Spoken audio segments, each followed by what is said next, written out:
శ్రీశైలం జలాశయం వద్ద తెలంగాణ రాష్ట్రం చెందిన ఆర్టీసీ బస్సుకు పెను ప్రమాదం తప్పింది. జలాశయం మలుపు వద్ద అదుపు తప్పి రక్షణ గోడను ఢీకొట్టింది బస్సు. దీంతో అక్కడ బస్సు నిలిచిపోవడంతో పెద్ద ప్రమాదం తప్పినట్టయింది. బస్సు ప్రహరీ గోడ ఇనుప బారికేడ్ల వల్లే నిలిచిపోయిందని, లేకపోతే పెద్ద ప్రమాదం జరిగి ఉండేదని తెలుస్తోంది. వెంటనే అప్రమత్తమైన ప్రయాణికులు ప్రాణాన్ని అరచేతిలో పెట్టుకుని బస్సు నుంచి బయటపడ్డారు.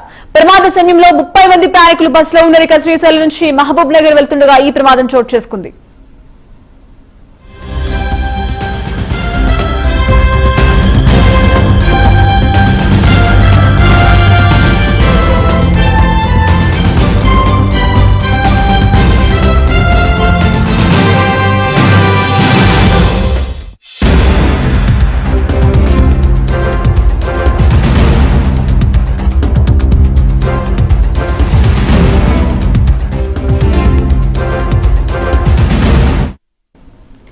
రైట్, ఇక దేశానికి సంబంధించి మరి అప్డేట్స్ మా ప్రతినిధి హేమంత్ అందిస్తారు. హేమంత్, చెప్పండి, శ్రీశైలం జలాశయం వద్ద తెలంగాణ రాష్ట్రం చెందిన ఆర్టీసీ బస్సుకు పెను ప్రమాదం తప్పినట్టు తెలుస్తోంది. దీనికి సంబంధించి అప్డేట్స్ ఏంటి? సంజన, ఈ శ్రీశైలం జలాశయం వద్ద అయితే తెలంగాణ రాష్ట్రానికి చెందిన ఆర్టీసీ బస్సు అయితే పెను ప్రమాదం అయితే తప్పింది. సుమారు 2 గంటల సమయంలో శ్రీశైలం ఆర్టీసీ డిపో నుంచి బయలుదేరినటువంటి బస్సు కొద్దిసేపటి క్రితమే ఏదైతే ఈ శ్రీశైలం జలాశయం మలుపు వద్ద అయితే అదుపు తప్పి రక్షణ గోడను అయితే ఢీకొట్టింది. దీంతో అక్కడే బస్సు నిలిచిపోవడంతో పెద్ద ప్రమాదం తప్పినట్లయింది.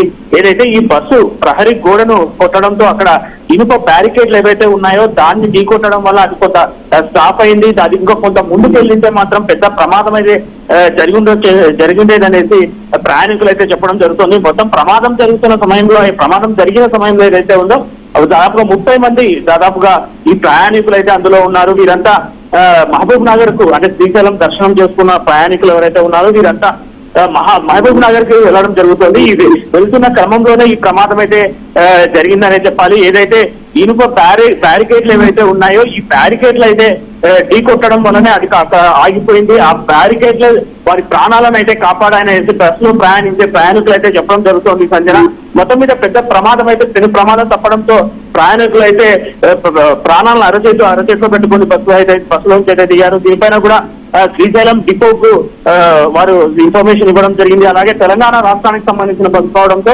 అసలు ఎలా ప్రమాదం జరిగిందనే దానిపైన కూడా ఆరా తీస్తున్నారు. మొత్తం మీద బస్సు డ్రైవర్ ఎవరైతే ఉన్నారో ఇతను కొంత కంట్రోల్ చేసుకోకపోవడంతోనే రక్షణ కూడా అయితే ఢీకొట్టడం జరిగినట్టుగా మనం ప్రమాద పరిస్థితిని చూస్తే తెలుస్తోంది. సంజన, సంపత్, చెప్పండి, సో ప్రమాదానికి మెయిన్ కారణం ఏంటి హేమంత్? అసలు ప్రమాదానికి ప్రధానంగా డ్రైవర్ కొంత నిర్లక్ష్యంగా అంటే కంట్రోల్ అయితే అదుపు చేయలేకపోవడం. అంటే బస్సును టర్నింగ్ పాయింట్ అది, ఆ టర్నింగ్ పాయింట్ ని కంట్రోల్ చేయలేకపోవడం వల్లనే తీసుకొని పోయి రక్షణ గోడ ఏదైతే ఉందో దానికి ఢీకొట్టడం జరిగింది.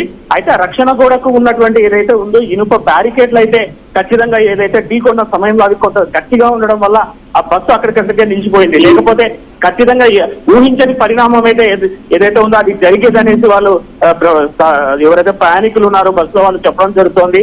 వెంటనే ఎవరైతే బస్సులో మొత్తం 30 మంది ప్రయాణికులు అక్కడ ప్రయాణిస్తున్నారు బస్సులో, ఆ సమయంలో వెంటనే వారు దిగిపోవడం జరిగింది. జరిగిన సంఘటన స్థలాన్ని అయితే వారు ఒకసారి పరిశీలించడం కూడా జరిగింది. ఒకవేళ బస్సు అదుపు తప్పి ఇంకా ముందుకు వెళ్ళిపోయింటే డైరెక్ట్ గా లోయలో పడిపోయి ఉండేది అనేసి వారు ప్రత్యక్షంగా ఎవరైతే ప్రయాణికులారో వాళ్ళు చెప్పడం జరుగుతోంది. Sanjana, okay, right, thank you Hemant.